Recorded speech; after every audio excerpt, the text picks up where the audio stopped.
been a little while. I've made some progress on putting the engine together and moved the car into an area where I can get to it with my engine hoist. Anyways, I have done some work to take apart the K24 from the Accord, and a couple things I've done to make sure it's ready to go. The first is I replaced the timing chain and the guides, the tensioner, and the oil pump chain and tensioner down there below. What I've done is I've advanced the intake cam, and I'm going to leave the VTC VCT, I think is actually what the acronym is, variable cam timing solenoid, unplugged, because I'm going to be running this engine with Speeduino, which does not have closed loop VVT control. So what I've done is I've got the stock VVT gear here. This is the intake, this is the exhaust. So I've got everything all put back together, everything in time. If you look closely, you can see a dot here that goes in between the two bright colored links on the chain. And on this one, you can see I've got the dot advanced. It should be in the middle there if you were putting everything together like you normally would. But I've got it advanced one tooth.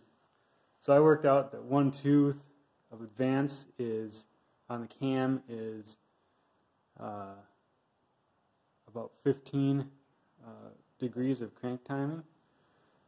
So that actually ends up being, all considered, at rest, at zero advance on this gear is about 12.5 degrees crank retarded. So I wanted to set it close to straight up as I could, because I'm not going to be using the variable valve timing anymore. So this thing locks if you put the dot in the middle. This gear locks with a pin fully retarded. So when you advance it one tooth, because this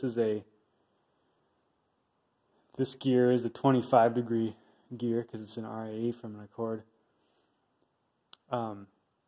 you actually end up with the net result here is the intake cam is going to be advanced about 2.5 degrees from straight up. So when I advance that 15 degrees minus the 12.5 degrees that it would normally need to advance to get to straight up, we've got the intake cam as close as it can be to straight up. So it should run a little bit better with the cam not advanced or not retarded like it would be if you just installed it with the dot in the middle like it's supposed to be. Let's see, what else have I done? So here you can see the timing marks are supposed to be pointing at each other. That's obviously not happening because I'm advanced up here.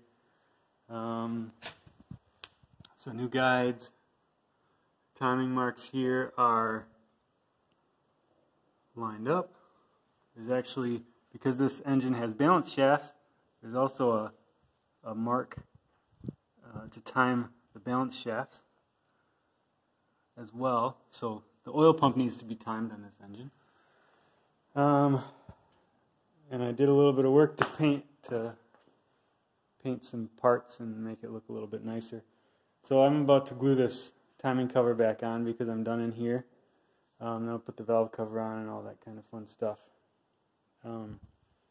Just going to use the stock Accord steel oil pan, and let's see what else can I show. Oh, here we go. I've got the engine mounts from the Insight here, and you can see I hogged these out a little bit. So these are shot. These were shot. On the Insight, this section here is totally solid, but you can see I cut that out. I'm going to fill it with window weld urethane windshield adhesive. I've had good luck with that in the past, and it beats paying $500 for aftermarket mounts. So I'll do that. What else have I got going on? I've got a box full of new stuff.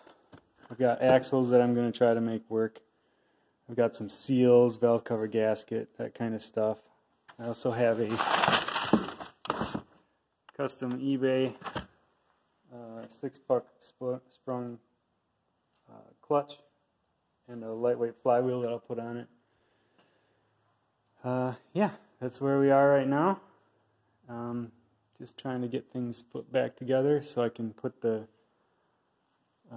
trans on the engine and start dropping it in and building brackets to adapt the factory Insight motor mounts, which will be filled and much harder, to the Accord engine. So we'll see how that all works out. I think it shouldn't be too terribly bad to weld up some brackets for that, but time will tell.